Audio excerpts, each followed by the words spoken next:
Inawezekana unapitia wakati mgumu sana na unahisi kama kila mlango umefungwa mbele yako. Labda unalia usiku kwa sababu ya madeni, au unahisi mpweke sana kwa sababu mahusiano yako yamevunjika.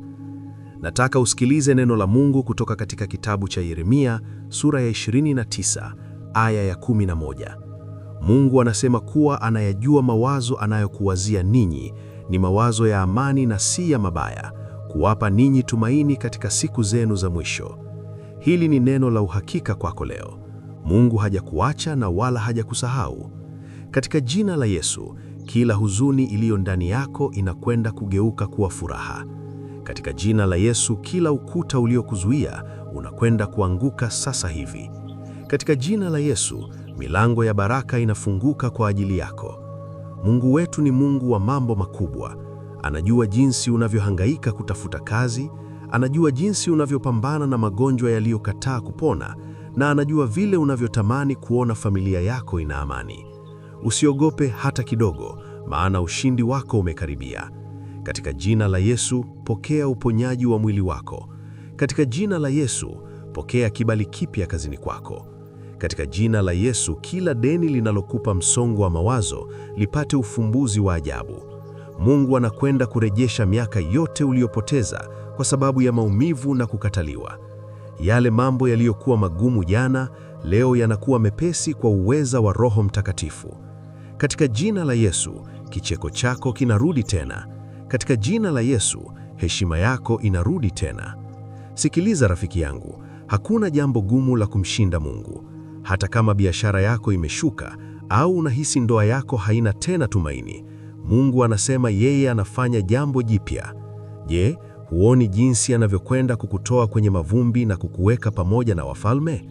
Katika jina la Yesu, kila roho ya kukataliwa iondoke maishani mwako sasa. Katika jina la Yesu, kila roho ya umaskini ivunjike leo. Katika jina la Yesu, kila aliyebeba mzigo mzito na kutaabika apate pumziko la kweli. Mungu anakuandaa kwa ajili ya ushuhuda mkubwa utakaowashangaza watu wote waliofanya dhihaka juu yako. Yale waliosema hayawezekani, Mungu anaenda kuyawezesha mbele ya macho yao. Sasa funga macho yako, tuongee na Mungu wako anayekupenda. Baba wa mbinguni, nakuja mbele zako kwa ajili ya mtoto wako huyu anayesikiliza sauti hii. Unaona hitaji lake, unaona maumivu yake, na unaona vile anavyokuhitaji sasa hivi. Katika jina la Yesu, ninaamuru kila kizuizi kilichowekwa na adui kiondoke. Katika jina la Yesu, fungua milango ya fedha kwa ajili yake. Katika jina la Yesu, leta amani ndani ya nyumba yake. Katika jina la Yesu, ponya kila jeraha la moyo wake. Mungu, mpe mtoto wako huyu sababu ya kutabasamu tena. Katika jina la Yesu, mpe muujiza ambao amekuwa akiusubiri kwa muda mrefu. Katika jina la Yesu, mpe kibali mbele ya watu na mbele yako wewe Mungu. Mpendwa wangu, nenda sasa ukiwa na amani, maana Mungu ameshatenda. Usikate tamaa na wala usiangalie nyuma. Mungu ameshafuta machozi yako na ameweka wimbo mpya kinywani mwako. Kila unachogusa kuanzia sasa kikabarikiwe. Kila mahali utakapokanyaga, Mungu amekupa kumiliki. Katika jina la Yesu, baraka zikutafute na zikupate. Katika jina la Yesu, ulinzi wa Mungu uwe juu yako daima. Katika jina la Yesu, mwangaza wa Mungu uangaze njia yako.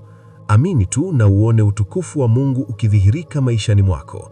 Muujiza wako umetokea tayari na utaenda kuona matunda yake hivi karibuni.